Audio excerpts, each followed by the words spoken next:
हर हर महादेव। सांब सदाशिव, सांब सदाशिव, सांब सदाशिव, सांब सदाशिव। शिवपुराण श्री वायवीय संहिता उत्तरार्ध। प्रथम अध्याय श्री कृष्ण को पुत्र प्राप्ति। संसार के सृष्टिकर्ता, पालनकर्ता और संहारकर्ता भगवान शिव को प्रणाम कर सूत जी बोले, हे ऋषिगणों, मैंने आपके द्वारा पूछी गई हर कथा आपको सविस्तार सुनाई है। ये सभी कथाएं अंतःकरण की कालिमा को नष्ट करने वाली हैं। शुद्ध अंतःकरण द्वारा ही देव लीलाओं के रहस्य खुलते हैं तथा उनके प्रति निष्ठा जागती है। बिना देवोपासना के शिव तत्व को नहीं जाना जा सकता। ऋषिगणों, आप कथा रसिक हैं या मैं जान गया हूँ। अब आगे आप किस कथा के विषय में सुनना चाहते हैं? सूत जी के प्रश्न को सुनकर ऋषि बोले, हे सूत जी, भगवान श्री कृष्ण ने उपमन्यु को दर्शन देकर उन्हें पाशुपत व्रत करने की आज्ञा प्रदान की, परंतु इस व्रत का ज्ञान उन्हें कैसे मिला? यह बात सुनकर वायुदेव बोले, हे ऋषियों, श्री कृष्ण ने अपनी इच्छानुसार अवतार लिया और फिर सांसारिक मनुष्यों की भांति पुत्र कामना की प्राप्ति हेतु तपस्या करने मुनियों के आश्रम में पहुंचे। वहां उन्होंने जटाजूट धारण कर भस्म रमाए, त्रिपुंड का तिलक लगाए मुनि उपमन्यु को देखा। श्री कृष्ण ने उनकी 3 परिक्रमा की तथा प्रणाम करके उनकी स्तुति करने लगे। उपमन्यु जी ने श्री कृष्ण को त्रायुषम जमदग्ने मंत्र देकर 12 महीने तक पाशुपत व्रत धारण कराया और पाशुपत व्रत का ज्ञान दिया। श्री कृष्ण ने आश्रम में रहकर 1 वर्ष तक कठोर तप किया। तब प्रसन्न होकर भगवान शिव ने देवी पार्वती सहित उन्हें दर्शन दिए। शिव जी ने श्री कृष्ण की तपस्या से प्रसन्न होकर उन्हें पुत्र प्राप्ति का वरदान दिया और अंतर्ध्यान हो गए। वर के प्रभाव से श्री कृष्ण को अपनी पत्नी जाम्बवंती से सांब नामक पुत्र की प्राप्ति हुई। हर हर महादेव। सांब सदाशिव, सांब सदाशिव, सांब सदाशिव, सांब सदाशिव। दूसरा अध्याय शिव गणों का वर्णन। शिव गुणों का वर्णन। वायुदेव बोले, हे मुनियों, एक दिन श्री कृष्ण जी ने उपमन्यु मुनि से कहा, हे महर्षि, आप मुझे देवादिदेव भगवान शिव के पाशुपत व्रत के ज्ञान को बताइए। पशु कौन है और वे किस रस्सी से बंधे हैं और उससे कैसे मुक्त होते हैं? शिवजी पशुपति कैसे कहलाए? कृपा कर मेरी इन जिज्ञासाओं को शांत करें। श्री कृष्ण जी के इन प्रश्नों को सुनकर उपमन्यु बोले, हे श्री कृष्ण, इस संसार में ब्रह्मा से लेकर सभी स्थावर जीव सर्वेश्वर शिव के ही पशु हैं। शिवजी ही उनके स्वामी हैं, इसलिए उनके अधिपति होने के कारण वे पशुपति कहलाते हैं। भगवान शिव द्वारा रचित सभी पशु मोह माया की दृढ़ रस्सियों से बंधे हैं। इसी रूप में संसारी व्यक्ति जब मोह ममता आदि के पाश से मुक्त होने का प्रयास करता है तो वह और भी बुरी तरह उसमें बंधता और फंसता जाता है। कोई केवल सांसारिक साधनों द्वारा पाश से मुक्त नहीं हो पाता। इसके लिए भगवान शिव की कृपा आवश्यक है। अपने भक्तों की आस्था, श्रद्धा और भक्तिपूर्ण उपासना देखकर वे उन्हें माया रूपी रस्सियों से मुक्त कर देते हैं।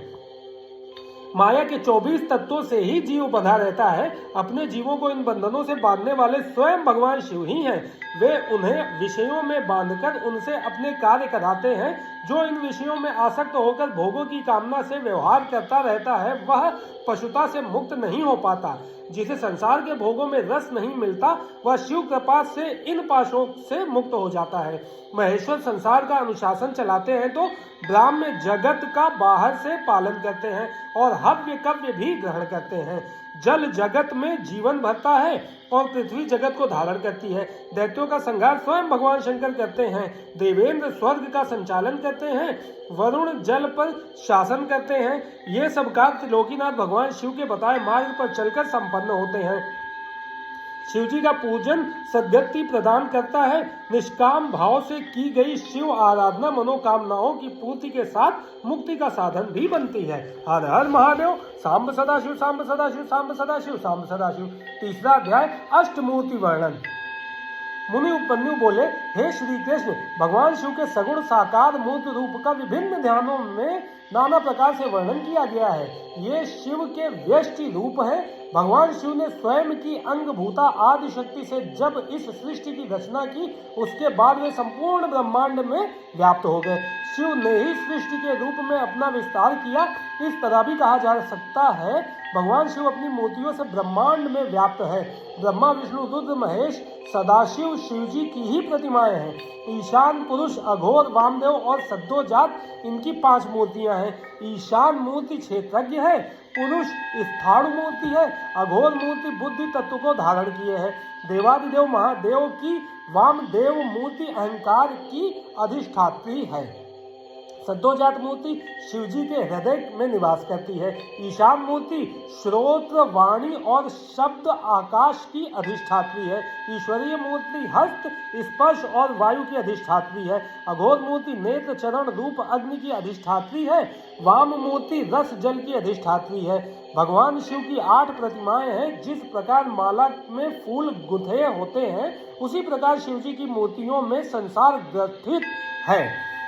सर्व भव रुद्र उग्र भीम पशुपति ईशान महादेव ये शिवजी की 8 मूर्तियां हैं। इन्होंने पृथ्वी जल तेज पवन आकाश क्षेत्रज्ञ सूर्य और चंद्र को धारण किया हुआ है। शिवजी की 4वीं मूर्ति विश्वधारिका है। वायिका भावी मूर्ति है और जल को धारण किए है। तेजोदीप्त रौद्री मूर्ति जगत में अंदर और बाहर विचरती है। पवन मूर्ति जगत का संचालन करती है। आकाशात्मिका मूर्ति पूरे विश्व में व्याप्त है। पशुपति मूर्ति आत्मा की अधिष्ठात्री है। ईशानी मूर्ति जगत को प्रकाश देती है। महादेव जी की मूर्ति अपनी शीतल किरणों से जगत को तृप्त करती है। 8वीं मूर्ति के कारण सारा संसार शिव रूप है, इसलिए शिव जी का पूजन और आराधन ही भय का नाश कर मोक्ष प्रदान करने वाला है एवं समस्त कामनाओं को पूरा करने वाला है। हर हर महादेव। सांब सदाशिव सांब सदाशिव सांब सदाशिव सांब सदाशिव। चौथा अध्याय गौरी शंकर की विभूति। उपमन्यु बोले, हे श्री कृष्ण, अब मैं आपसे स्त्री पुरुष जो महादेव की विभूति है का वर्णन करता हूँ। भगवान शिव परम शक्तिमान है। देवी पार्वती उनकी शक्ति है और विश्व उनकी विभूति है। शुद्ध अशुद्ध पर अपर चेतन अचेतन सभी स्वाभाविक रूप है। शिवजी और देवी पार्वती के वश में यह संसार है, वे ही विश्वेश्वर हैं। भगवान शिव ही संसार के सभी जीवों को भक्ति और मुक्ति देते हैं। माता शक्ति भी शिवजी के समान महाशक्ति हैं। वे चित्त रूपा शक्ति हैं जो विश्व को विभक्त करती हैं। वे ही सभी क्रियात्मक शक्तियों को क्रियान्वित करती हैं। देवी पार्वती ही क्षोभ पाकर नाद को पैदा करती हैं। नाद से बिंदु, बिंदु से सदाशिव, उससे महेश्वर और उससे युद्ध विद्या पैदा होती है। ईश्वर की वाणी शक्ति है, इस संसार को रचने वाली शक्ति है। ईश्वर की वाणी शक्ति है, इस संसार को रचने वाली शक्ति है। इस संसार में स्त्री व पुरुषों की विभूति भगवान शिव और देवी पार्वती पर आश्रित है। शिव क्षेत्रज्ञ है और देवी क्षेत्र रूपा है। पार्वती जी पृथ्वी रूप है और शिव जी आकार रूप है। शिव समुद्र रूप है तो पार्वती जी तरंग रूपा है। हे श्री कृष्ण, इस प्रकार मैंने आपको सर्वेश्वर शिव की विभूति सुना दी है।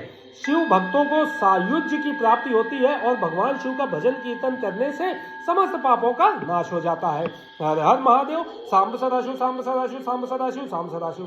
5वां अध्याय पशुपति ज्ञान योग। उपमन्यु बोले, हे कृष्ण जी, इस संसार में सभी जीव मोह माया के पास में बंधे हुए हैं, इसलिए भगवान शिव के स्वरूप को वे जान नहीं पाते।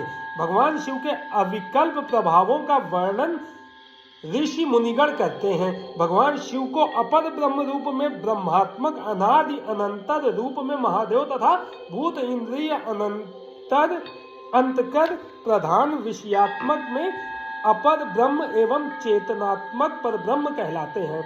यह बहुत विशाल है और विश्व का विस्तार करने वाला है और ब्रह्म कहलाता है। विद्या और अविद्या ब्रह्म के रूप है। चेतना और अचेतना विद्या अविद्या के ही रूप है।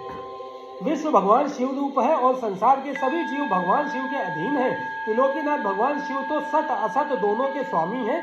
वे ही सत असत को क्षर अक्षर करते हैं। सभी प्राणी क्षर अव्यय एवं अक्षर हैं और परमात्मा के रूप है। सर्वेश्वर शिव ही समष्टि और व्यष्टि रूप कहलाते हैं। वे ही संसार के प्रवर्तक और निवर्तक हैं। वे ही आविर्भाव और तिरोभाव का कारण है। देवादिदेव महादेव ही सबके स्वामी और धाता है। सर्वेश्वर शिव अंतर्यामी है। जो मनुष्य अपनी बुद्धि के कारण विरोधाभासों में फंसे रहते हैं वे किसी भी बात का निश्चय नहीं कर पाते। जो मनुष्य भगवान शिव की शरण में जाते हैं उन्हें शिव तत्व का ज्ञान प्राप्त हो जाता है। हर हर महादेव। सांब सदाशिव सांब सदाशिव सांब सदाशिव सांब सदाशिव। 6वां अध्याय शिव तत्व वर्णन। उपमन्यु बोले, हे श्री कृष्ण, जिस प्रकार इंद्रजाल की माया जादूगर को भ्रमित नहीं करती बल्कि उसकी लीलाओं को देखकर वह आनंदित होता है, उसी प्रकार सृष्टि रचना का आधार रूप भगवान शिव सभी प्रकार के बंधनों से सदैव मुक्त रहते हैं। त्रिलोकीनाथ देवादिदेव शिव तो सब बंधनों से दूर हैं, उन्हें कोई भी माया, प्रकृति, बुद्धि और अहंकार नहीं बांध सकता। शिव तो परब्रह्म परमात्मा है, वे किसी वासना, मोह अथवा भोग के प्रभाव में नहीं आ सकते। बंधु अबंधु, नियंता, प्रेरक, पति, गुरु, त्राता, अधिक सम्मान, कांक्षित अकांक्षित, जन्म मरण, विधि निषेध, मुक्ति बंधन, कोई भी सर्वेश्वर की राह में आगे नहीं आ सकता। देवादिदेव महादेव सारे संसार में व्याप्त हैं। सृष्टि से पूर्व शिव थे, सृष्टि रचना के बाद सृष्टि रूप भी शिव है और सृष्टि के खत्म होने के बाद भी शिव ही अवशिष्ट रहेंगे। यह ज्ञान ही समस्त दुखों को समाप्त करने वाला है। यही शिवोपासना और शिवाराधना का प्रतिफल है। सदाशिव के सच्चे स्वरूप को जिस प्राणी ने समझ लिया वह कभी मोह के वश में नहीं होता। हिरण्यबाहु भी शिव रूप से काल के अग्रभाग है। हृदय के मध्य में सर्वेश्वर शिव का ही वास है। जो भगवान शिव का परम भक्त है उसको संसार में हर मनोवांछित फल की प्राप्ति होती है। हर हर महादेव। सांब सदाशिव, सांब सदाशिव, सांब सदाशिव, सांब सदाशिव। 7वां अध्याय शिव शक्ति वर्णन। उपमन्यु बोले, हे श्री कृष्ण, परम ब्रह्म परमात्मा शक्तिशाली और विलक्षण वाले एक ही रूप है। सूर्य किरणों के समान ही उनकी कीर्ति देदीप्यमान है। इच्छा, ज्ञान और क्रिया रूप में उनकी अनेक शक्तियां विद्यमान हैं। इसी शक्ति के फल स्वरूप शिव पुरुष और हुए और ज्ञानदायिनी आनंदमयी देवी पार्वती सूक्ष्म शक्ति कहलाई। प्रज्ञा, श्रुति, स्मृति रूपी शिव विद्या है। भगवान शिव ही वैद्य है।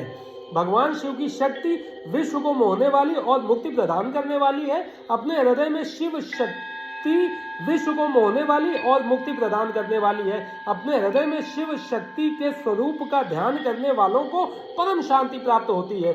शिव शक्ति का तादात्म्य संबंध है। मुक्ति की कामना करने वालों के लिए ज्ञान एवं कर्मों की आवश्यकता नहीं होती। मुक्ति तो भगवान शिव और देवी पार्वती के प्रसन्न होते ही प्राप्त हो जाती है। भगवान शिव के प्रसन्न होते ही मुक्ति सुलभ हो जाती है। भगवान शिव की भक्ति उन्हें प्रसन्न करती है। देवादिदेव महादेव जी में भक्ति भावना रखने वाले जीवों को मुक्ति मिल जाती है। सांग और अनंग दोनों सेवा भक्ति कहलाती है। सर्वेश्वर शिव की ध्यान साधना करने से समस्त कामनाएं पूरी होती हैं। तप, कर्म, जप, ज्ञान, ध्यान और चांद्रायण व्रत तप है। परमेश्वर शिव का नाम जपने व चिंतन करने से भगवान शिव की कृपा प्राप्त होती है। शिव शास्त्रों में भी इस ज्ञान का वर्णन है। हर हर महादेव। सांब सदाशिव, सांब सदाशिव, सांब सदाशिव, सांब सदाशिव। 8वां अध्याय व्यासावतार। श्री कृष्ण बोले, हे महर्षि, अब आप वेदों का सार सुनाइए। यह सुनकर उपमन्यु बोले, हे श्री कृष्ण, जब सर्वेश्वर शिव ने सृष्टि का निर्माण करने की इच्छा की उस समय उन्होंने सर्वप्रथम ब्रह्मा जी को पैदा किया और उन्हें सृष्टि रचना का उपदेश दिया। ब्रह्मा जी ने वर्ण और आश्रम की व्यवस्था की, फिर यथार्थ सोम रचना की। सोम द्वारा स्वर्ग बना। तत्पश्चात सूर्य, पृथ्वी, अनल, यज्ञ, विष्णु और इंद्र आदि देवता हाथ जोड़कर उनकी स्तुति करने लगे। परमात्मा ने जब देवताओं के ज्ञान का हरण कर लिया था तब सब देवता भगवान रुद्र से पूछने लगे कि आप कौन हैं। तब रुद्रदेव बोले, हे देवगण, मैं पुराण पुरुष, त्रिकाल बाधित, भूत भविष्य वर्तमान में रहने वाला हूँ। मैं ही सबका नियंता हूँ। यह कहकर रुद्रदेव अंतर ध्यान हो गए। देवता आश्चर्यचकित होकर देखने लगे। फिर सोम मंत्र से आराध्य भगवान शिव और देवी पार्वती की वे स्तुति करने लगे। देवताओं की स्तुति सुनकर देवादिदेव महादेव जी ने देवी पार्वती सहित उन्हें दर्शन दिए। तब अपने सामने पाकर देवता उन्हें प्रणाम करने लगे और बोले, हे स्वामी, हमें अपने पूजन का विधान सुनाइए। यह सुनकर भगवान शिव ने अपने चतुर्मुखी तेज रूप का दर्शन कराया। शिव जी का अद्भुत स्वरूप देखकर देवताओं ने शिव जी को सूर्य और देवी पार्वती को चंद्रमा मानकर अर्घ्य प्रदान किया। तब देवताओं को शिव तत्व का अमृतमय ज्ञान देकर शिव पार्वती अंतर ध्यान हो गए। हर हर महादेव। सांब सदाशिव, सांब सदाशिव, सांब सदाशिव, सांब सदाशिव। 9वां अध्याय शिव शिष्यों का वर्णन। श्री कृष्ण बोले, हे मुनिवर, मैंने सुना है कि देवादिदेव परमेश्वर शिव हर युग में लोक कल्याण के लिए अवतार लेते हैं। इन अवतारों में उन्होंने किसे अपना शिष्य बनाया, उनके विषय में बताइए। तब मुनि उपमन्यु बोले, श्री कृष्ण जी श्वेत, सुतार, मदन, सुहोत्र, कंकलौगाक्षी महामायावी जैगीषव्य दधिवाह ऋषभ मुनि उग्र अत्रि सुपालक गौतम वेद शिरा मुनि गोकर्ण गुहावासी शिखंडी जटामाली अट्टहास दारूक लांगुली महाकाल शूली दंडी मुंडीश सहिष्णु सोम शर्मा और नकुलीश्वर ये वाराह कल्प के इस 7वें मनवंतर में युग क्रम से 28 योगाचार्य प्रकट हुए हैं। इनमें से प्रत्येक के शांत चित्त वाले 4 शिष्य हुए हैं जो श्वेत से लेकर ऋष्य पर्यंत बताए गए हैं। मैं उनका क्रमशः वर्णन करता हूँ, सुनो। श्वेत, श्वेतशिख, श्वेताश्व, श्वेत लोहित, दुदुम्बी, शतरूप, ऋचीक, केतुमान, विकोश, विकेश, विपाश, पाशनाशन, सुमुख, दुर्मुख, दुर्गम, दुरतिक्रम, सनत कुमार, सनक, सनंदन, सनातन, सुधामा, विरजा, शंख, अंडज, सारस्वत, मेघ, मेघवाह, सुवाहक, कपिल, आसुरी, पंचशिख, वाष्कल, पराशर, गर्ग, भार्गव, अंगिरा, बलबंधु, निरामित्र, केतुश्रृंग, तपोधन, लंबोदर, लंब, लंबात्मा, लंबकेश्वर, सर्वज्ञ, संबुद्धि, साध, सिद्धि, सुधामा, कश्यप, वशिष्ठ, विरजा, अत्रि, उग्र, गुरुश्रेष्ठ, श्रवण, श्रविष्ठक, कुड़ी, कुड़बाहु, कुशरीर, के नेत्रक, काश्यप, उष्णा, च्यवन, बृहस्पति, उतथ्य, वामदेव, महाकाल, महानिल, वाचस्रवा, सुवीर, श्यावक, यतीश्वर, हिरण्यनाभ, कौशल्य, लोकाक्षी, कुथुमी, सुमंतु, जैमिनी, कुबंध, कुशकंधर, प्लक्ष, दार्भायणी, केतुमान, गौतम, भल्लवी, मधुपिंग, श्वेतकेतु, उशिज, बृहदश्व, देवल, कवि, शालिहोत्र, सुवेश, युवनाश्व, शरद्वसु, छगल, कुंभकर्ण, कुंभ, प्रबाहुक, उलूक, विद्युत, शंभूक, आशुलायन, अच्छपाद, कड़ाद, उलूक, वत्स, कुशिक, गर्ग, मित्रक और ऋष्य ये योगाचार्य रूपी महेश्वर के शिष्य हैं। इनकी संख्या 112 है। ये सब के सब सिद्ध पाशुपात हैं। इनका शरीर भस्म से विभूषित रहता है। ये संपूर्ण शास्त्रों के तत्वज्ञ, वेद और वेदांगों के पारंगत विद्वान, शिवाश्रम में अनुरक्त, शिव ज्ञान परायण, सब प्रकार की आसक्तियों से मुक्त, एकमात्र भगवान शिव में ही मन को लगाए रखने वाले, संपूर्ण द्वंद्वों को सहने वाले, धीर, सर्वभूत हितकारी, सरल, कोमल, स्वस्थ, क्रोध शून्य और जितेंद्रिय होते हैं। रुद्राक्ष की माला ही इनका आभूषण है। उनके मस्तक त्रिपुंड से अंकित होते हैं। उनमें से कोई तो शिखा के रूप में ही जटा धारण करते हैं, किन्हीं के सारे केश ही जटा रूप होते हैं। कोई कोई ऐसे हैं जो जटा नहीं रखते हैं और कितने ही सदा माथा मुंडाए रहते हैं। वे प्रायः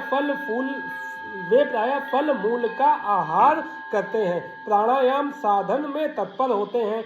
मैं शिव का हूँ इस अभिमान से युक्त होते हैं, सदा शिव के ही चिंतन में लगे रहते हैं। वे अपनी कठोर साधना से संसार रूपी विश्व वृक्ष के अंकुर को मत देते हैं।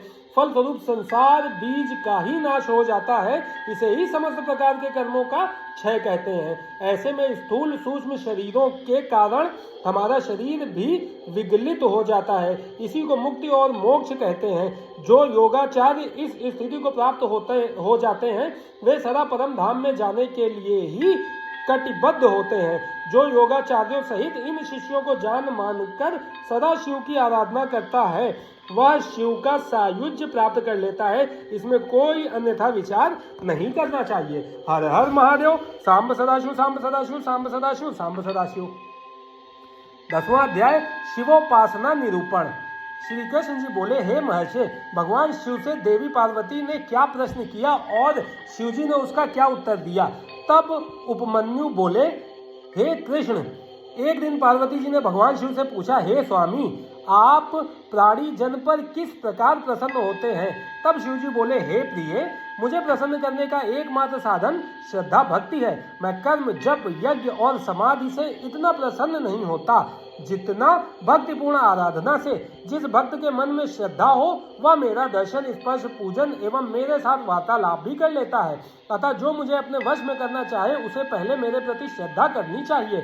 श्रद्धा ही स्वधर्म का हेतु है और वही इस लोक में सभी वर्णों की रक्षा करता है। जो अपने वर्णाश्रम के धर्मों का पालन करता है उसी को मुझ में श्रद्धा होती है, दूसरे को नहीं। धर्म के मार्ग का अनुसरण करके विद्वज्जन की श्रद्धा भावना बढ़ती है। वे जीव जो एकाग्रचित होकर मेरा ध्यान करते हैं मेरी भक्ति को प्राप्त होते हैं।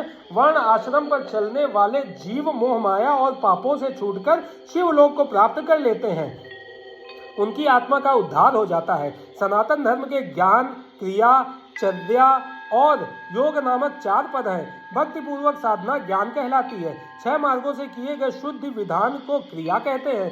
वर्णाश्रम युक्त विधि से पूजन अर्चन को चर्या कहा जाता है। मेरी भक्ति में अपने हृदय को लगाकर अन्य वृत्तियों का निरोध करना योग कहलाता है। निर्मल हृदय से भक्ति पूर्वक ध्यान करने से 100 अश्वमेध यज्ञ का फल मिलता है। अपनी इंद्रियों को वश में करने वाले विदग्ध पुरुषों को ही ज्ञान और मुक्ति प्राप्त होती है। तप, कर्म, जप, ध्यान और ज्ञान ये मेरे भजन के 5 प्रकार हैं। पूर्व वासनावश बाह्य अथवा आभ्यंतर जिस पूजन में मन का अनुरागी हो उसी में दृढ़ निष्ठा रखनी चाहिए। बाहरी शुद्धि को शुद्धि नहीं समझना चाहिए, आंतरिक शुद्धि से ही आत्मशोधन होता है। भजन बाह्य हो या आंतरिक दोनों में ही भाव होना चाहिए। प्रेम और समर्पण के बिना पूजन निरर्थक है। हर हर महादेव। सांब सदाशिव, सांब सदाशिव, सांब सदाशिव, सांब सदाशिव। 11वां अध्याय ब्राह्मण कर्म निरूपण।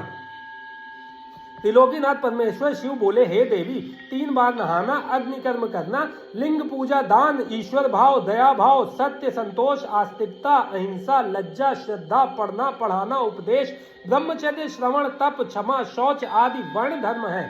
ब्राह्मणों के लिए क्षमा, शांति, संतोष, सत्य, असत्य, ब्रह्मचर्य, तत्व ज्ञान, वैराग्य, भस्म सेवन, सर्व संग में निवृत्ति आदि परम आवश्यक है। ब्रह्मचारियों को रात्रि में भोजन नहीं करना चाहिए, क्षत्रियों को दान नहीं लेना चाहिए, सभी वर्णों की रक्षा करना, शत्रुओं पर विजय, दुष्ट जन वध, ऋतु काल में स्त्री गमन, सेना रक्षण एवं मेरे भक्तों पर पूर्ण विश्वास करना आदि क्षत्रिय धर्म है। वैश्य धर्म गौरक्षा, व्यापार और खेती करना है। सभी वर्णों की सेवा करना शूद्र का धर्म है। गृहस्थियों को अपनी गृहस्थी का ध्यान रखना चाहिए। ब्रह्मचारियों को ब्रह्मचर्य, पत्नियों को पति आज्ञा का पालन करना चाहिए। विधवा स्त्रियों को भूमि शयन, धर्म व्रत, दान, तप, शांति का पालन करना चाहिए। वह चतुर्दशी, पूर्णमासी व एकादशी का व्रत करना चाहिए। मेरी आराधना करने वाले प्राणी जन को ओम नमः शिवाय मंत्र का जाप करना चाहिए। हर हर महादेव। सांब सदाशिव, सांब सदाशिव, सांब सदाशिव, सांब सदाशिव। 12वां अध्याय पंचाक्षर मंत्र की महिमा। मुनि उपमन्यु बोले, हे श्री कृष्ण, वेदों एवं शास्त्रों में ओंकार और षडाक्षर मंत्र की महिमा का गुणगान किया गया है। यह मंत्र भक्तों की सभी मनोकामनाओं को पूरा करता है।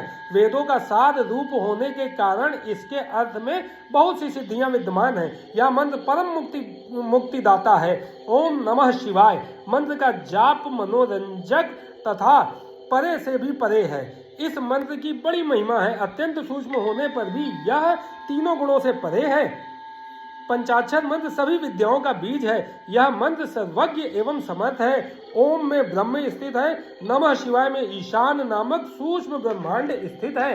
भगवान शिव तो सदा इस मंत्र में निवास करते हैं। यह मंत्र संसार से मुक्ति प्रदान करने वाला है। इस मंत्र पर अविश्वास करने वाला अधर्मी मनुष्य नरक का भागी होता है।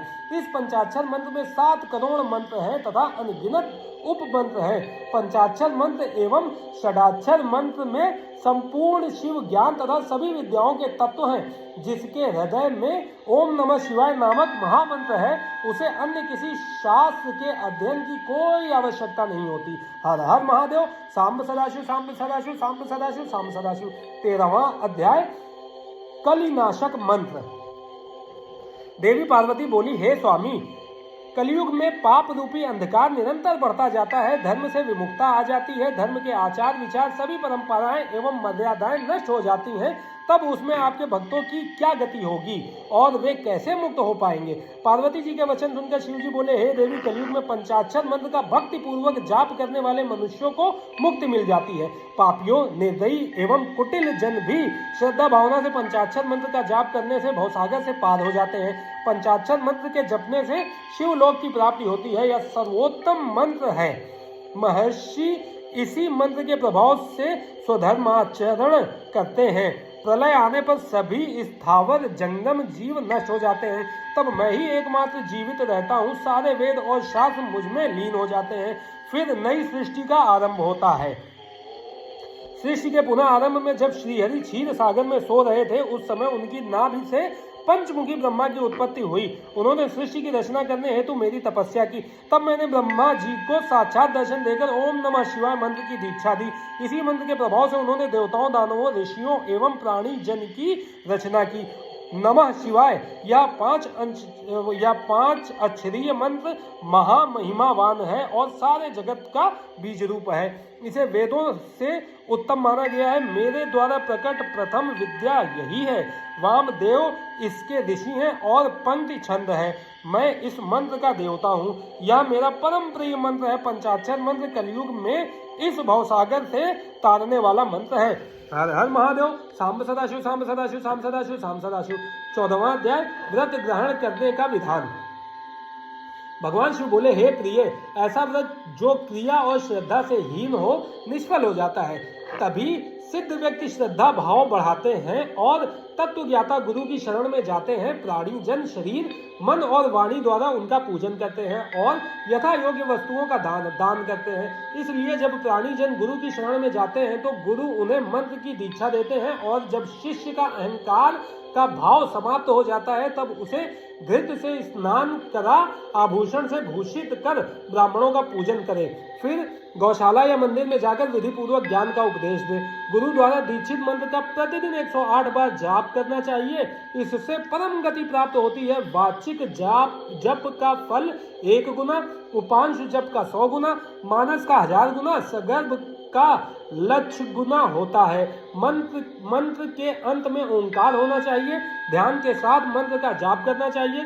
सूर्य, अग्नि, गुरु, चंद्रमा, दीपक, जल, ब्राह्मण और गौ के पास ही जप करना चाहिए। वशीकरण हेतु पूर्व, घात करने हेतु दक्षिण, धन प्राप्ति हेतु पश्चिम, शांति हेतु उत्तर की ओर मुख करके जाप करना चाहिए। आचारहीन व्यक्तियों को लोक निंदक माना जाता है। तप, उत्तम धन एवं शेष विद्या को आचार माना जाता है। निंदक मनुष्य को परलोक में भी सुख नहीं मिलता। इसलिए हमें सदाचार का पालन करना चाहिए। गुरु द्वारा दीक्षित मंत्र पतित चांडालों को भी सुधारने वाला तथा परम गति प्रदान करने वाला होता है। हर हर महादेव। सांब सदाशिव, सांब सदाशिव, सांब सदाशिव, सांब सदाशिव। 15वां अध्याय, दीक्षा विधि। श्री कृष्ण बोले, हे महर्षि, अब आप मुझे शिव संस्कारों के बारे में बताइए। यह सुनकर उपमन्यु बोले, हे श्री कृष्ण, मनुष्य द्वारा 6 मार्गों को शुद्ध कर लेना संस्कार कहलाता है। ज्ञान प्रदान करने वाले तथा बंधनों का नाश करने वाले संस्कार दीक्षा कहलाते हैं। शांभवी, शाक्ति एवं मांत्री शांभवी दीक्षा 3 प्रकार की होती है। शांभवी, शाक्ति एवं मांत्री शांभवी दीक्षा 3 प्रकार की होती है। शांभवी तीव्र और तीव्र तथा 2 प्रकार की होती है। पाप नष्ट करने वाली तीव्र तथा आनंद प्रदान करने वाली तीव्र तथा शांभवी दीक्षा कहलाती है। योग मार्ग से शिष्य शरीर में प्रवेश कर गुरु द्वारा दी गई दीक्षा शाक्ति दीक्षा कहलाती है। कुंड कुंडल सहित की गई क्रिया दीक्षा मांत्री दीक्षा कहलाती है। शिष्य को अपने गुरु के गौरव को बढ़ाने हेतु नित्य उनका पूजन करना चाहिए। गुरु और भगवान शिव में कोई अंतर नहीं मानना चाहिए। हमें गुरु आज्ञा का अनुसरण करना चाहिए। गुणवान गुरु जो सर्वेश्वर शिव के परम भक्त हैं, परम मुक्तिदायक हैं। गुरुदेव अपनी शरण में आए ब्राह्मण शिष्य की 1 वर्ष, क्षत्रिय की 2 वर्ष एवं वैश्यों की 3 वर्ष तक परीक्षा करें। जो शिष्य दुख एवं ताड़ना पाकर भी मौन रहे और दुख का अनुभव ना करे, उन्हें शिव तत्पात्र एवं शिव संस्कार योग्य मानना चाहिए। परीक्षा लेने के पश्चात गुरु को सप्रेम दीक्षा देनी चाहिए। हर हर महादेव। सांब सदाशिव, सांब सदाशिव, सांब सदाशिव, सांब सदाशिव। 16वां अध्याय, शिव भक्त वर्णन। उपमन्यु बोले, हे श्री कृष्ण, समयाव्यय संस्कार को ग्रहण करते समय सर्वप्रथम शुभ दिन और शुभ समय देखें। भूमि पर शिल्प से मनोहर मंडल की रचना करें जिसके मध्य में वेदी हो। ईशान कोण से 8 दिशाओं में कुंडल बनाएं। फिर चंदोवा ध्वजा पताका मालाओं से उसे शोभित करें। वेदी के मध्य में सुंदर मंडप होना चाहिए। फिर सोने चांदी द्वारा ईश्वर का आवाहन करें। सोना चांदी न होने पर चावल सिंदूर पुष्पों से आवाहन करें। 2 हाथ लंबा श्वेत या लाल कमल बनाएं जिसमें 8 कर्णिका हो। वेदी पर धान चावल सरसों तिल पुष्प कुशा बिछाकर कलश की स्थापना करें। कलश में जल भरकर सुगंधित पुष्प अक्षत कुशा दूर्वा डालें तथा उस पर नया लाल वस्त्र लपेटें। स्वयं आसन ग्रहण करें। मंडल के मध्य में महेश्वर का पूजन करें। फिर भगवान शिव का आवाहन करते हुए कलश का पूजन करें। दक्षिण में शिव जी के अस्त्रों को पूजें तथा मंत्रोच्चारण करते हुए यज्ञ आरंभ करें। शिव अग्नि में प्रधान आचार्य होम करें तथा भगवान शिव से सांसारिक दुखों से मुक्ति दिलाने की प्रार्थना करें। फिर शिष्य शिव जी की 3 बार परिक्रमा करें और दंडवत प्रणाम करें। फिर शिव मंत्र का उच्चारण करते हुए शास्त्रानुसार गुरु शिष्य के शरीर में प्रविष्ट होकर मूल मंत्र के तर्पण में 10 आहुतियां दें। तत्पश्चात शिष्य पुनः स्नान कर शुद्ध वस्त्र धारण करे और पुनः कुश के आसन पर बैठे। गुरु शिव नाम जपते हुए शिष्य के शरीर पर भस्म लगाए। फिर शिष्य के कान में शिव मंत्र का उपदेश दे। मंत्र की शिक्षा लेकर शिष्य उस मंत्र का उच्चारण कर शिव जी को प्रणाम करे। तत्पश्चात गुरु शिष्य को अभिमंत्रित रुद्राक्ष व शिव मोती भेंट करें और शिष्य उसे सम्मान पूर्वक ग्रहण करे। हर हर महादेव। सांब सदाशिव सांब सदाशिव सांब सदाशिव सांब सदाशिव। 17वां अध्याय शिव तत्व साधक। उपमन्यु बोले, हे कृष्ण जी, कला तत्व भवन वर्ण पद मंत्र आदि 6 अध्याय हैं। निवृत्ति प्रतिष्ठा विद्या शांति और अतीत 5 अध्याय हैं जो आवृत्त कहे जाते हैं। पृथ्वी को तत्वाध्वा कहा जाता है। त्रिलोकीनाथ भगवान शिव तो तत्व सहायक है। उनके तत्वों की गणना करना असंभव है। अभिमंत्रित रुद्राक्ष भेंट करने के बाद गुरु को शिष्य सहित मंडल में जाकर शिव पूजन करना चाहिए। 4 सेर चावलों की खीर बनाकर आधी खीर भगवान शिव को अर्पित कर देनी चाहिए। फिर नकार मकार आदि 5 कलशों पर 5 वर्ण धारण कराएं। मध्य में ईशान, पूर्व में पुरुष, दक्षिण में अघोर, पश्चिम में सद्योजात, उत्तर में वामदेव को स्थापित करें। कलशों को प्रोक्षित कर हवन आरंभ करें। फिर आधी खीर को होम कर दें, बाकी को प्रसाद समझकर ग्रहण करें। तर्पण कृत्य कर्म कर पूर्णाहुति दें। ओम नमः शिवाय से प्रदीपन कर 3 आहुतियां दें। कन्या द्वारा काटे गए सूत को अभिमंत्रित कर शिष्य की शिखा पर बांध दें और पूजन करें। भगवान शिव का ध्यान और पंचाक्षर मंत्र का जाप करते हुए शिष्य रात्रि को सोएं और रात्रि में जो स्वप्न दिखे उसे विस्तार पूर्वक अपने गुरु को बताएं। हर हर महादेव। सांब सदाशिव सांब सदाशिव सांब सदाशिव सांब सदाशिव। 18वां अध्याय षड्ध्वशोधन विधि। उपमन्यु बोले, हे श्री कृष्ण, तत्पश्चात आचार्य की आज्ञा से स्नान कर नित्य कर्म कर ध्यान लगाकर हाथ जोड़कर वहां से प्रस्थान करें। पुष्प अर्चन और शिव नाम का उच्चारण करते हुए मंडल में आकर ईशान देव का पूजन करें। अग्नि होम करें। फिर आहुतियां डालकर वागीश्वरी का पूजन कर वागीश को प्रणाम कर मंडल में देवता का पूजन करें। गुरुदेव शिष्य को मंत्रों द्वारा शुद्ध करें। फिर पूर्ण आहुति देकर ब्राह्मण का पूजन करें। 3 आहुतियां डालकर भगवान शिव का स्मरण करें। तत्पश्चात नील रुद्र वागीश्वरी तेजस्विनी शिव शक्ति का चिंतन करें। फिर गुरु कैंची का प्रोक्षण कर शिष्य की शिखा छेदन करें। फिर उसे गोबर में स्थापित कर अग्नि में होम कर दें। मंडल में विराजमान भगवान शिव और देवी पार्वती का ध्यान करते हुए उनसे प्रार्थना करते हुए कहें, हे देवादिदेव कृपा निधान, आपकी परम कृपा से ही षड्ध्व का शोधन हुआ है और इसे अव्यय धाम की प्राप्ति होती है। आप नाड़ी संधान के साथ पंचभूतों की शुद्धि करें। फिर 3 आहुतियां डालते हुए अड़िमा का निरूपण करें। तत्पश्चात त्रिलोकीनाथ भगवान शिव और देवी जगदम्बा का पूजन कर अपने पुण्य कार्य को सफल करने की प्रार्थना करें। हर हर महादेव। सांब सदाशिव सांब सदाशिव सांब सदाशिव सांब सदाशिव। 19वां अध्याय साधन भेद निरूपण। उपमन्यु बोले, हे श्री कृष्ण, मंडप के मध्य में भगवान शिव का पूजन करके वहां कलश की स्थापना करें और फिर हवन करें। हवन करने हेतु शिष्य को सिर खोले हुए मंडप में बैठा दें। उसके पश्चात 100 आहुतियों का हवन करने के बाद सुगंधित पुष्प मिले जल से अभिषेक करें और शिष्य को देवादिदेव भगवान शिव संबंधी विद्या प्रदान करें। तत्पश्चात शिष्य को साधन करने की रीति बताएं। साधन उपदेश को शिष्य ग्रहण करके गुरुदेव के सामने ही मंत्र का उच्चारण करें। साधन मूल मंत्र का पुरस्चरण होता है। इस प्रकार विधि विधान से भक्ति पूर्वक आराधना पूर्ण करने के पश्चात खीर का प्रसाद अर्पण करें और दंडवत प्रणाम करें। तत्पश्चात आसन पर बैठकर भगवान शिव का स्मरण करते हुए ध्यान लगाकर दीक्षित मंत्र का जाप करना आरंभ कर दें। इस मंत्र के 1 करोड़ अथवा सामर्थ्यानुसार जप करें। इस प्रकार इस मंत्र का उपदेश देने वाले गुरु और उपदेश पाने वाले शिष्य के लिए इस लोक और परलोक में कुछ भी ऐसा नहीं है जिसे प्राप्त ना किया जा सके। हर हर महादेव। सांब सदाशिव, सांब सदाशिव, सांब सदाशिव, सांब सदाशिव। 20वां अध्याय अभिषेक। उपमन्यु बोले, हे कृष्ण जी, जब शिष्य दीक्षित मंत्र को साध ले तब उसे पाशुपति व्रत धारण कराएं, फिर उसे अभिषेक करने के लिए आसन पर बैठा दें। 5 कलाओं से पूर्ण कलश स्थापित कर भगवान शिव का पूजन करें। मध्य के कलश के जल से शिष्य का अभिषेक करें। फिर देवादिदेव भगवान शिव को सुंदर वस्त्र एवं आभूषणों से सुशोभित कर शिव मंडल में आराधना करनी आरंभ करें। 108 आहुतियां डालकर हवन संपन्न करें। फिर शिव जी की मूर्ति को वहां से उठा लें। शिव घट तथा अग्नि का पूजन और आराधना करें। फिर अश्वशोधन की क्रियाएं पूर्ण करें। भगवान शिव में असीम श्रद्धा और भक्ति भाव रखने वाले और शिव शास्त्रों को जानने वाले विद्वान और ज्ञानी ही शिव मंत्र को दुर्लभ समझते हैं, इसलिए शक्ति संस्कार का निरूपण करते हैं। हर हर महादेव। सांब सदाशिव, सांब सदाशिव, सांब सदाशिव, सांब सदाशिव। 21वां अध्याय कर्म निरूपण।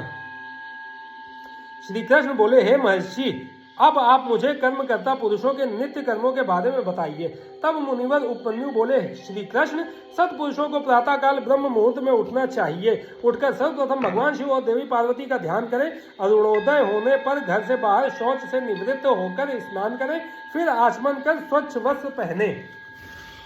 3 मंडलों की रचना कर भगवान शिव के मंत्र का जाप करना आरंभ करें। घुटने के बल बैठकर शिव जी को प्रणाम करके अर्घ्य दें। अर्घ्य देने के लिए जल में कुशा डालें।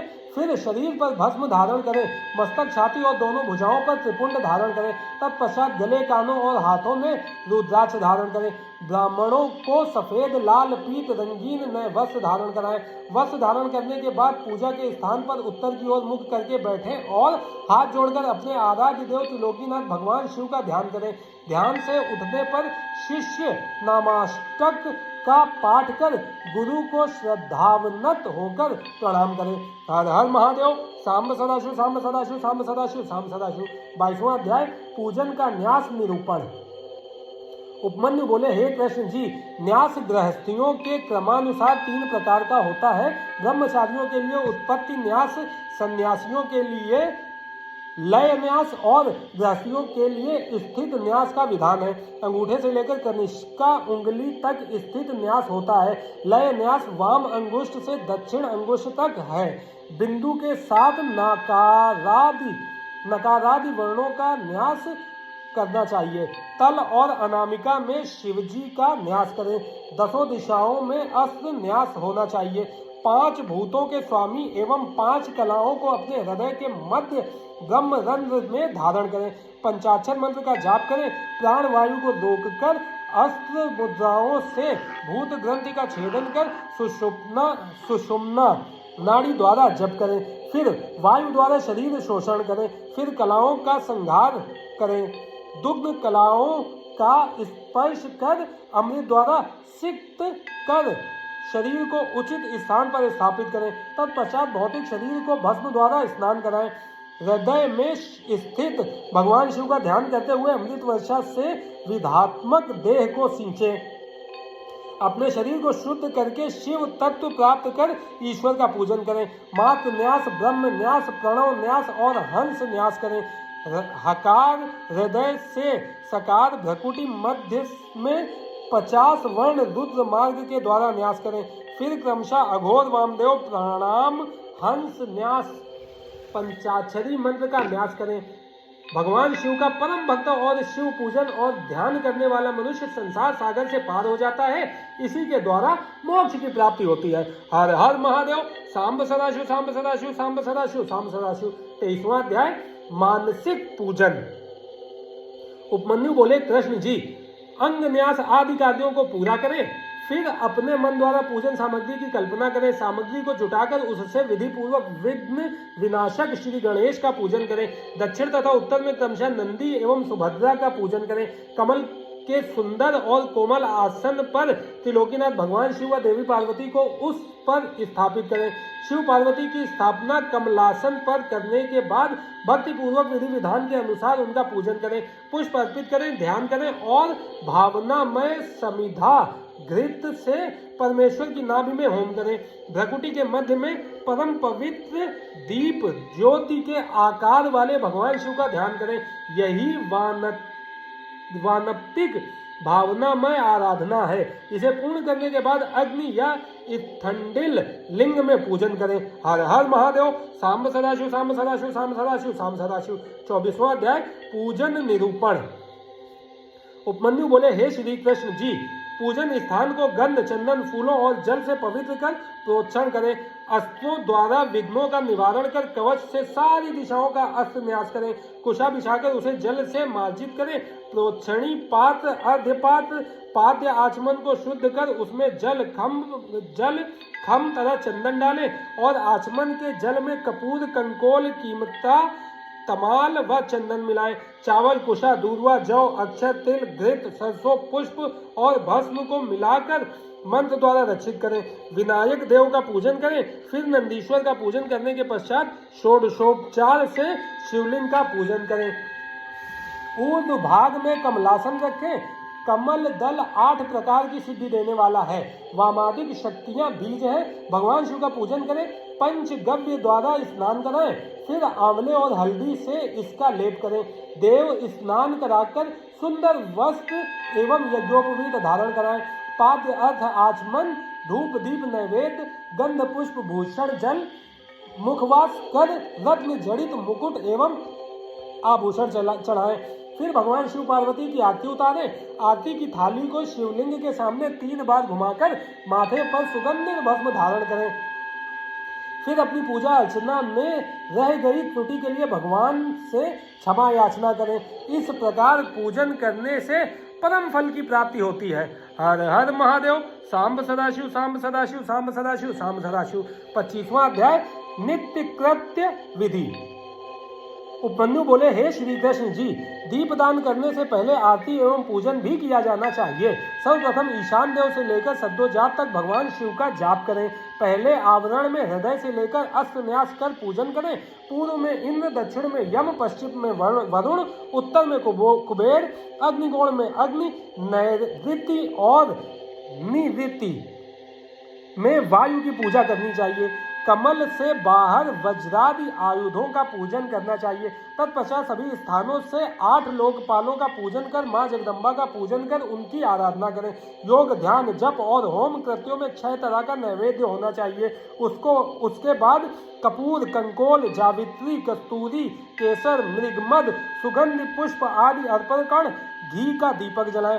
फिर हाथी दांत से निर्मित आसन, दिव्य छत्र, चमर, भेरी और मृदंग चढ़ाएं। अपनी सामर्थ्य के अनुसार किया गया शिव पूजन उत्तम फल देने वाला होता है। शिवजी में अनन्य भक्ति रखने वाले प्राणी को अवश्य ही मुक्ति प्राप्त हो जाती है। हर हर महादेव। सांब सदाशिव, सांब सदाशिव, सांब सदाशिव, सांब सदाशिव। 26वां अध्याय सांगोपांग पूजन। उपमन्यु बोले, हे कृष्ण जी, शिव पूजन पर परम फलदायक है। बड़े बड़े पापी, ब्रह्म हत्यारे, चोर, व्याभिचारी पुरुष यदि शिव पूजन करें तो उनके सभी पाप नष्ट हो जाते हैं। इसलिए पतितों को शिव पूजन अवश्य करना चाहिए। शिव पंचाक्षरी मंत्र का जाप करने से बंधन में पड़े मनुष्य बंधन से मुक्त हो जाते हैं। अनेकों योनियों में जीवन व्यतीत करने के पश्चात हमें मनुष्य योनि मिलती है। जो मनुष्य इस अलभ्य मनुष्य देह को पाकर भी शिव पूजन नहीं करता उसका जन्म सफल नहीं होता। इसलिए प्रत्येक मनुष्य को भक्ति पूर्वक त्रिलोकीनाथ भगवान शिव का पूजन आराधन अवश्य करना चाहिए। भगवान शिव के पूजन के समान अन्य कोई भी धर्म नहीं है। यह मनुष्य को सभी सांसारिक बंधनों एवं मोह माया से मुक्ति दिलाने वाला है। शिव पूजन करने के पश्चात मनुष्य को परिवार एवं बंधु बांधवों सहित प्रसाद बांटना चाहिए। हर हर महादेव। सांब सदाशिव, सांब सदाशिव, सांब सदाशिव, सांब सदाशिव। 27वां अध्याय अग्निकृत्य विधान। उपमन्यु बोले, हे कृष्ण जी, अग्निकृत्य तो कुंड, स्थंडिल, वेदी, लोहे के पात्र अथवा मिट्टी के पात्र में कर्तव्य है। उसमें विधि पूर्वक अग्नि की स्थापना करनी चाहिए और फिर हवन करना आरंभ करें। सबसे पहले कुंड का निर्माण करें। कुंड के चारों ओर 3 मेखला होनी चाहिए। फिर कुंड में योनि की रचना करें। कुंड को गोबर से लीप कर उसे अग्नि में तपाएं और तत्पश्चात उस पर वेदोक्त सूत्र लिख दें। कुशा पुष्पों से कुंड को प्रोक्षित करें। पूजन की सभी सामग्री एकत्रित करें। मणि द्वारा उत्पन्न या किसी ब्राह्मण के घर से लाई गई अग्नि को ही ग्रहण करें। कुंड की 3 बार परिक्रमा कर अग्नि बीज मंत्र का उच्चारण करते हुए कुंड में अग्नि स्थापित करें।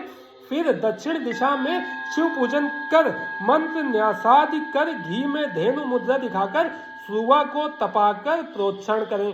फिर संस्कारों की सिद्धि के लिए बीज मंत्रों से होम करें। ऐसा करने से शिवाग्नि संपन्न हो जाती है। तत्पश्चात भगवान शिव के अर्धनारीश्वर रूप का आवाहन कर उसका पूजन करें। फिर दीपक तथा सिंचन कर समिधाओं से होम करें। दूर्वा एवं घी की आहुतियां दें। धान, खील, जौ, सरसों, तिल को घी में मिलाकर उससे होम करें। फिर 3 प्रायश्चित आहुतियां दें। बचे घी को एक पुष्प में रखकर वौषट मंत्र द्वारा हवन करें। विसर्जन कर अग्नि की रक्षा करें। देवों का आवाहन कर उनका पूजन करें। भस्म को मंत्र द्वारा धारण करें। अग्निकृत्य समाप्त होने पर शिव शास्त्रानुसार बलि कर्म करें। विद्या के सामने गुरु मंडल की रचना करें और उस पर आसन बिछाकर फूल से गुरु पूजन करें। फिर निर्धनों को भोजन कराकर स्वयं भोजन करें। फिर आचमन कर शिव मंत्र को जपते हुए ध्यान करें। हर हर महादेव। सांब सदाशिव, सांब सदाशिव, सांब सदाशिव, सांब सदाशिव। 28वां अध्याय नैमित्तिक पूजन विधि। उपमन्यु बोले, हे श्री कृष्ण जी, प्रत्येक माह के दोनों पक्षों की अष्टमी और चतुर्दशी के दिन उत्तरायण संक्रांति ग्रहण काल में विशेष पूजन करना चाहिए। माघ के महीने में पंचगव्य शोध कर शिवजी को स्नान कराएं और उस जल को पिएं। इस जल को पीने से ब्रह्म पाप भी नष्ट हो जाते हैं। पौष माह में पुण्य नक्षत्र में भगवान शिव की आरती करें। माघ में मघा नक्षत्र में कंबल और घी का दान करें। फाल्गुन के उत्तरा फाल्गुनी नक्षत्र के दिन बहुत बड़ा उत्सव करें। चित्रा नक्षत्र में चैत्र माह में शिवजी का ढोला उत्सव करें। वैशाख की विशाखा नक्षत्र में फूल मंडली उत्सव करें। जेठ महीने के मूल नक्षत्र में शीतल जल का कुंभदान करें। आषाढ़ के उत्तराषाढ़ा में पवित्र व्रत धारण करें। श्रावण माह के श्रवण नक्षत्र में प्राकृत प्रकार के सभी मंडल बनाकर उनका पूजन करें। उत्तरा भाद्रपद नक्षत्र में प्रोक्षण करें। पूर्वाषाढ़ा नक्षत्र में जल क्रीड़ा करें। असौज में खीर खाएं। शतभिक्षा नक्षत्र में अग्निकर्म करें। कार्तिक में कृतिका नक्षत्र पर सहस्र दीपक जलाकर उनका दान करें। मृगशीर महीने के आद्रा नक्षत्र में स्नान करें। अपने द्वारा किए गए किसी भी बुरे कार्य के लिए भगवान शिव से क्षमा याचना करें और बुरे कार्यों के लिए प्रायश्चित करें। इस प्रकार नित्य पूजन करने से इसी जन्म में मोक्ष की प्राप्ति होती है। हर हर महादेव। सांब सदाशिव, सांब सदाशिव, सांब सदाशिव, सांब सदाशिव। 29वां अध्याय काम्य कर्म निरूपण। श्री कृष्ण बोले, हे महर्षि, अब आप मुझसे शिव धर्म के अधिकारी पुरुषों का कर्तव्य कर्म निरूपण करें। उपमन्यु बोले, हे कृष्ण, कर्म ऐहिक और आयुष्मिक 2 प्रकार के होते हैं, जिनमें आयुष्मिक कर्म क्रियामय, तपोमय, जनमय, ध्यानमय, सर्वमय आदि कुल 5 प्रकार के होते हैं। इन कर्मों की पूर्णता हेतु हवन, दान और पूजन आदि सब कर्म किए जाते हैं। शक्तिमान पुरुष ही इन कर्मों को सफल करते हैं। भगवान शिव ही अपने भक्तों को आज्ञा और शक्ति प्रदान करने वाले हैं, इसलिए उन्हीं पुरुषों को काम्य कर्म करना चाहिए। यह काम्य कर्म इस लोक और परलोक दोनों में परम फलदायक है। शिव महेश्वर हैं, वे सबके ईश्वर हैं। ज्ञान पूर्वक यज्ञ करने वाले शिव भक्त ही महेश्वर हैं। इसलिए ही आभ्यंतर कर्म शैव तथा वाहा कर्म महेश्वर है। गंध रस वर्ण द्वारा भूमि परीक्षा कर पृथ्वी के पृष्ठ पर पूर्व दिशा की उत्पत्ति करें और मंडल की रचना करें। फिर सर्वेश्वर महेश्वर का पूजन करें। तीन तत्वों से युक्त त्रिलोकीनाथ भगवान शिव की मूर्ति के समक्ष शक्ति का आवाहन करें। तत्पश्चात 5 आवरणों का पूजन शुरू करना चाहिए। हर हर महादेव। सांब सदाशिव, सांब सदाशिव, सांब सदाशिव, सांब सदाशिव। 30वां अध्याय आवरण पूजन विधान। उपमन्यु बोले, हे श्री कृष्ण, सबसे पहले भगवान शिव के दक्षिण में बैठे गणनायक वायु और कार्तिकेय एवं चारों ओर ईशान से सद्योजात का पूजन करें। द्वितीय आवरण में पूर्व दिशा के बाईं ओर से शक्ति सूक्ष्म तत्व, पश्चिम में शक्ति, उत्तर दिशा में ईशान कोण का रुद्र सहित पूजन करें। तृतीय आवरण में शिव जी की 8 मूर्तियों का पूजन करें। फिर वृषेंद्र का पूजन करें। तत्पश्चात दक्षिण में नंदी, उत्तर में महाकाल, शास्त्रों अग्निकोण एवं मातृकाओं का दक्षिण दिशा में पूजन करें। श्री गणेश को नैऋत्य कोण में पूजें। पश्चिम में कार्तिक, वायव्य में ज्येष्ठा, उत्तर में गौरी व ईशान कोण में चंड का पूजन करें। चौथे आवरण में सर्वप्रथम ध्यान करें। फिर पूर्व में भानु, दक्षिण में ब्रह्मा, पश्चिम में रुद्र, उत्तर में श्री हरि विष्णु का पूजन करें। आदित्य, भास्कर, भानु, रवि का पूजन करने के बाद 8 ग्रहों का पूजन करें। 5वें आवरण में देव योनि का पूजन करें और फिर देवेश का पूजन करते हुए पंचाक्षरी मंत्र का जाप करें। पूजन करने के पश्चात भगवान शिव पार्वती को सभी भोग अर्पित करें। फिर स्तुति गायन करें और ओम नमः शिवाय का 108 बार जप करें। क्रमानुसार गुरुदेव का पूजन करें। सभी आवरणों के साथ देव विसर्जन करें।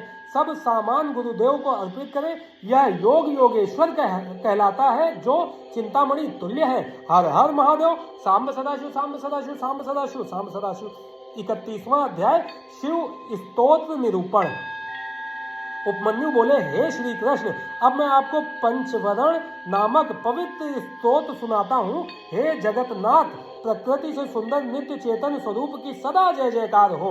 हे सरल स्वभाव वाले पवित्र चरित्रवान सर्व शक्ति संपन्न पुरुषोत्तम, तुम्हारी सदा ही जय हो। हे मंगल मूर्ति, कृपा निधान देवादिदेव, मैं आपको प्रणाम करता हूँ। भगवान, पूरा संसार आपके वश में है। प्रभु, आप सब पर कृपा करके अपने भक्तों की कामनाओं को पूरा करें। हे जगदम्बा, हे मातेश्वरी, आप हम सब भक्तों के मनोरथों को पूरा कीजिए। हे गणनायक, हे स्कंद देव, आप भगवान शिव की आज्ञा का पालन करने वाले और उनके स्वरूप, उनके ज्ञान रूपी अमृत को पीने वाले हैं। भगवान, आप मेरी रक्षा करें। हे 5 कला के स्वामी, आप मेरी अभिलाषा पूरी करें। हे 8 शक्तियों के स्वामी, आप सर्वेश्वर शिव की आज्ञा से हमारी कामनाएं पूरी करें। हे 7 लोकों की माता, आप मेरी प्रार्थना स्वीकार करें। हे विघ्न विनाशक, आप हमारे शुभ कार्यों में आने वाले सभी विघ्नों को दूर करें। इस प्रकार यह आवरण स्तोत्र अत्यंत शुभ है। प्रतिदिन इस कीर्तन को श्रवण करने वाला पापों से छूटकर मोक्ष प्राप्त होता है। हर हर महादेव। सांब सदाशिव, सांब सदाशिव, सांब सदाशिव, सांब सदाशिव। 32वां अध्याय सिद्धि कर्मों का निरूपण। उपमन्यु बोले, कृष्ण जी, सर्वप्रथम प्राण वायु को जीतना चाहिए, क्योंकि इस पर विजय प्राप्त होने से सब वायुओं पर विजय मिल जाती है। क्रमानुसार अभ्यस्त किया गया प्राणायाम सब दोषों को हटा देता है। यह शरीर की भी रक्षा करता है। जब प्राण वायु पर विजय प्राप्त हो जाती है तो विष्ठा, मूत्र, कफ सभी मंद पड़ जाते हैं। श्वास वायु लंबी तथा देर से आने लगती है। हल्कापन, द्रुतगमन, उत्साह, बोलने में चातुर्य, सभी रोगों का विनाश सब प्राणायाम की सिद्धि से पूरे हो जाते हैं। इंद्रियों को वश में करने का नाम प्रत्याहार है, क्योंकि इंद्रियां ही विषयों में संलग्न होती हैं। सभी इंद्रियों को वश में कर लेना ही परम सुखकारी होता है। यह ही विद्वानों को ज्ञान और वैराग्य प्रदान करता है। अपनी इंद्रियों को वश में कर लेने से आत्मा का उद्धार होता है। अपने हृदय को एकाग्र करना ही, शिव चरणों में समर्पित कर देना ही सांसारिक बंधनों से मुक्ति प्रदान करता है। हर हर महादेव। सांब सदाशिव, सांब सदाशिव, सांब सदाशिव, सांब सदाशिव। 33वां अध्याय लिंग स्थापना से फलागम। मुनिवर उपमन्यु श्री कृष्ण को पारलौकिक विधि के बारे में बताते हैं। यह विधि सर्वोत्तम है। इस त्रिलोक में निवास करने वाले सभी प्राणी इस विधि का आश्रय लेकर अपने पद को प्राप्त करते हैं। सबने अपने पदों के अनुसार सुख, शासन और राज्य को प्राप्त किया है। भगवान शिव को श्वेत चंदन के जल से स्नान कराएं, श्वेत कमल से ही उनका पूजन कर हाथ जोड़कर प्रणाम करें, उन्हें कमल के ही आसन पर विराजमान करें, धातु का शिवलिंग बनाकर उसका पूजन करें, बेल पत्रों द्वारा कमल के दाईं ओर बैठे हुए भगवान शिव और देवी पार्वती का पूजन आराधन करें, फिर सुगंधित वस्तुओं से सुरभित करें। मूर्ति के दाईं ओर अगर अंगुरु, पश्चिम में मैनसिल, उत्तर में चंदन और पूर्व में हरिताल लगाएं। तत्पश्चात भगवान शिव की मूर्ति के चारों ओर गूगल और अगर की धूप करें, फिर उन्हें नए वस्त्र पहनाएं, फिर उन्हें खीर का नैवेद्य अर्पित कर घी का दीपक जलाएं। मंत्रोच्चारण करते हुए शिव जी की परिक्रमा करके हाथ जोड़कर प्रार्थना करें और अपने द्वारा किए गए अपराधों के लिए क्षमा याचना करें। इस प्रकार पूजन करने से मोक्ष की प्राप्ति होती है। हर हर महादेव। सांब सदाशिव, सांब सदाशिव, सांब सदाशिव, सांब सदाशिव। 34वां अध्याय, लिंग स्थापना से शिव प्राप्ति। मुनि उपमन्यु ने श्री कृष्ण से कहा, हे कृष्ण, जितने भी प्रकार की सिद्धियां हैं वे शिवलिंग की स्थापना करने से तत्काल सिद्ध हो जाती हैं। सारा संसार लिंग का ही रूप है, इसलिए इसकी प्रतिष्ठा से सबकी प्रतिष्ठा हो जाती है। ब्रह्मा, विष्णु और रुद्र कोई भी अपने पद पर स्थिर नहीं रह सकते। अब मैं तुम्हें भगवान शिव के लिंग के बारे में बताता हूँ। लिंग 3 गुणों को उत्पन्न करने का कारण है। वह आदि और अंत दोनों से रहित है। इस संसार का मूल प्रकृति है और इसी से चर अचल जगत की उत्पत्ति हुई है। यह शुद्ध, अशुद्ध और शुद्धाशुद्ध आदि से 3 प्रकार का है। सभी देवता और प्राणी जन इसी से उत्पन्न होकर अंत में इसी में लीन हो जाते हैं। इसलिए भगवान शिव को लिंग रूपी मानकर उनका देवी पार्वती सहित पूजन किया जाता है। भगवान शिव और देवी पार्वती की आज्ञा के बिना इस संसार में कुछ भी नहीं हो सकता। त्रिलोकी के प्रलय काल आने पर जब भयानक प्रलय मची थी, उस समय श्री हरि भगवान विष्णु क्षीर सागर में अथाह जल के बीच शेष शैया में सो गए। तब उनके नाभि कमल से ब्रह्मा जी की उत्पत्ति हुई। शिव जी की माया से मोहित ब्रह्मा जी विष्णु जी के पास जाकर उनसे बोले, तुम कौन हो? यह कहकर उन्होंने निद्रामग्न श्रीहरि को झंझोड़ दिया। तब जाकर श्रीहरि ने आश्चर्य से अपने सम्मुख खड़े व्यक्ति को देखकर पूछा, पुत्र तुम कौन हो और यहाँ क्यों आए हो? यह सुनकर ब्रह्मा जी को क्रोध आ गया। तब वे दोनों ही अपने को बड़ा और सृष्टि का रचयिता मानकर आपस में झगड़ने लगे। जल्द ही बढ़ते बढ़ते बात युद्ध तक पहुंच गई और ब्रह्मा विष्णु में भयंकर युद्ध होने लगा। तब त्रिलोकीनाथ भगवान शिव उस युद्ध को रोकने के लिए दिव्य अग्नि के समान प्रज्वलित लिंग रूप में उनके बीच में प्रकट हो गए। उन्हें देखकर दोनों आश्चर्यचकित हो गए और उनका अभिमान जाता रहा। तब वे उस लिंग के आरंभ और अंत की खोज के लिए निकल पड़े। ब्रह्मा ने हंस का रूप धारण किया और तीव्र गति से ऊपर चले गए। श्रीहरि ने वाराह रूप धारण किया और नीचे की ओर गए। 1000 वर्षों तक दोनों लिंग के आदि अंत की तलाश में घूमते रहे, परंतु उन्हें कुछ न मिला। उन्होंने यही समझा कि यह कोई प्रकाशमान आत्मा है। तब ब्रह्मा जी और विष्णु जी दोनों ने हाथ जोड़कर श्रद्धा भाव से प्रकाश पुंज शिवलिंग को प्रणाम किया। हर हर महादेव। सांब सदाशिव, सांब सदाशिव, सांब सदाशिव, सांब सदाशिव। 35वां अध्याय, ब्रह्मा विष्णु मोह। मुनि उपमन्यु बोले, हे वासुदेव, उस समय वहां पर ओंकार का नाद होने लगा, परंतु ब्रह्मा और विष्णु दोनों ही उस ब्रह्म ध्वनि को समझ ना सके। ओम में स्थित अकार, उकार और मकार क्रमशः दक्षिण, उत्तर और मध्य भाग में तथा अर्ध मात्रा रूपी नाद लिंग के मस्तक पर जा पहुंचा। प्रणव अपना रूप बदलकर वेद के रूप में प्रकट हुए। अकार से ऋग्वेद, उकार से यजुर्वेद, मकार से सोमवेद और नाद से अथर्ववेद की उत्पत्ति हुई। सर्वप्रथम ऋग्वेद की उत्पत्ति हुई। इसमें रजोगुण से संबंधित विधि मूर्ति थी। सृष्टि लोक तत्वों में पृथ्वी, अव्यय, आत्मा, काल निवृत्ति, 64 कलाएं और ऐश्वर्य आदि विभूतियां ऋग्वेद से प्राप्त हुई। यजुर्वेद से सत्वगुण, अंतरिक्ष और विद्या आदि तत्वों की प्राप्ति हुई। सामदेव से तमोगुणी रुद्र मूर्ति एवं संघारक वस्तुएं उत्पन्न हुई। अथर्ववेद में निर्गुण आत्मा का वैभव, माहेश्वरी, सदाशिव, निर्विकार आत्माओं की स्थिति का वर्णन, नाद मेरी आत्मा है। समस्त विश्व ओंकार के अर्थ का सूचक है।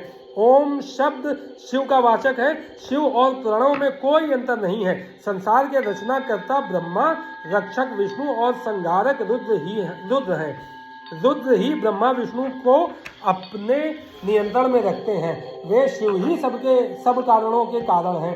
आप दोनों बिना बात ही एक दूसरे के दुश्मन बने हैं, इसलिए मैं आपके बीच शिवलिंग रूप में उत्पन्न हुआ हूँ। यह सुनकर ब्रह्मा और विष्णु दोनों का ही अभिमान टूट गया और वे भगवान शिव से बोले, हे ईश्वर, आपने हमें अपने चरण कमलों के दर्शन का अवसर प्रदान किया है, हम धन्य हो गए हैं, हमारा अपराध क्षमा करें। तब भगवान शिव बोले, हे पुत्रों, तुम दोनों अभिमानी हो गए थे, इसलिए मुझे यहाँ लिंग रूप में प्रकट होना पड़ा। अब अभिमान त्याग कर सृष्टि के कार्यों को पूरा करने में अपना योगदान दो। हर हर महादेव। सांब सदाशिव, सांब सदाशिव, सांब सदाशिव, सांब सदाशिव। 36वां अध्याय, शिवलिंग प्रतिष्ठा विधि। श्री कृष्ण जी बोले, हे मुनिवर, आपने मुझ पर कृपा कर इस अद्भुत कथा को मुझे बताया, अब आप लिंग और वेदी की प्रतिष्ठा की विधि भी बताइए। यह सुनकर उपमन्यु बोले, हे कृष्ण, शुक्ल पक्ष के शिव शास्त्र के अनुसार शिवलिंग का निर्माण कराएं। गणेश जी का पूजन कर लिंग को स्नान के लिए ले जाएं। 5 स्थान की मिट्टी, गोबर और पंचगव्य से शिवलिंग को स्नान कराएं। मंत्रोच्चारण करते हुए लिंग का जल में अधिवास करें। मूर्ति को सुंदर वस्त्र और आभूषणों से सुसज्जित कर उनका पूजन करें और उन्हें चौकी पर स्थापित करें। पूर्व की ओर मूर्ति का माथा और पश्चिम में पिंडी होना चाहिए। तत्पश्चात पुनः स्नान कराकर पूजन करें। वेदी की भूमि के ईशान कोण में कमल लिखें। शिवजी का आवाहन कर पूजन करें। वेदी के पश्चिम में चंडिका कमल लिखकर पुष्प अर्पित करें। फिर शिवलिंग को नए वस्त्रों में लपेटें। विदेश कुंभ और वर्धिनी शैवी की स्थापना करें। फिर 4 विप्र मंत्रोच्चारण करते हुए हवन करें। 108 घी की आहुतियों से हवन करें। हवन के पश्चात पूर्णाहुति दें। फिर महापूजन आरंभ करें। 10 कलशों के जल में शिव मंत्र पढ़कर अंगूठे और अनामिका द्वारा मंत्रिका मंत्र जाप करें। फिर उस जल से शिवलिंग का अभिषेक करें। फिर विषेद के घट से अभिषेक करें। तत्पश्चात दोनों हाथ जोड़कर भक्ति भावना से भगवान शिव का देवी पार्वती सहित स्तुति करते हुए आवाहन करें। फिर पंचोपचार से उनका पूजन करें। पूजन करने के पश्चात हाथ जोड़कर क्षमा याचना करें। फिर अन्य मूर्तियों को भी इसी विधि से स्थापित करें। सब कार्यों के पूर्ण हो जाने पर आचार्य को यथावत दक्षिणा देकर उसके चरण छूकर आशीर्वाद प्राप्त करें। हर हर महादेव। सांब सदाशिव, सांब सदाशिव, सांब सदाशिव, सांब सदाशिव। 37वां अध्याय, योग निरूपण। मुनि उपमन्यु बोले, हे केशव, अब मैं आपको योग विधि के बारे में बताता हूँ, जिसके द्वारा सभी विषयों से निवृत्ति हो और अंतःकरण की सब वृत्तियां शिवजी में स्थित हो जाए। वह परम योग है। योग 5 प्रकार का होता है: मंत्र योग, स्पर्श योग, भाव योग, अभाव योग और महायोग। मंत्रों का उनके अर्थ सहित ज्ञान होना महायोग कहलाता है। मंत्रों को प्राणायाम द्वारा सिद्ध करना स्पर्श योग कहलाता है। जब जीवा मंत्रों को स्पर्श न करते हुए भी उनका जाप करती है तो वह भाव योग कहलाता है। प्रलय के समय से संबंध पूरे संसार का विचार अभाव योग कहलाता है। जब साधना करने वाले की सभी मानसिक वृत्तियां भगवान शिव से जुड़ जाएं और वह नित्य शिव चिंतन में मग्न रहे, ऐसी दशा महायोग कहलाती है। सांसारिक बंधनों से मुक्ति की कामना करने वाले मनुष्य ही इस चिंतन और वैराग्य को अपने जीवन में अपनाकर महायोग को प्राप्त करते हैं। हमारे शरीर में रहने वाली प्राणवायु को रोकना प्राणायाम कहलाता है। प्राणायाम रेचक, पूरक और कुंभक 3 प्रकार का होता है। साधक को इनका अभ्यास करना चाहिए क्योंकि इसी से शरीर की शुद्धि होती है। प्राणायाम सगर्भ और अगर्भ 2 प्रकार का होता है। जप और ध्यान वाला प्राणायाम सगर्भ कहलाता है, परंतु जिसमें जप और ध्यान नहीं करते वह अगर्भ प्राणायाम कहलाता है। योगी जन सगर्भ प्राणायाम करते हैं। प्राणवायु पर विजय प्राप्त कर लेने पर सभी वायु उस योगी के अधिकार में आ जाती है। प्राणायाम शरीर को पुष्ट, स्वस्थ और निरोगी बनाता है। इसके नियमित अभ्यास से कफ, मूत्र, पुरीश आदि कम हो जाते हैं। समस्त इंद्रियों को अपने वश में कर लेना प्रत्याहार कहलाता है। इंद्रियों को अपने वश में रखने से स्वर्ग और न रखने से नरक की प्राप्ति होती है, इसलिए अपने चित्त को एकाग्र रखना चाहिए। भगवान शिव जो सबके ईश्वर है, त्रिलोकीनाथ है, का ध्यान करने से योगी का कल्याण होता है। अपने पूरे शरीर के साथ साथ इंद्रियों पर काबू पाने से आत्मा का उद्धार होता है। हर हर महादेव। सांब सदाशिव, सांब सदाशिव, सांब सदाशिव, सांब सदाशिव।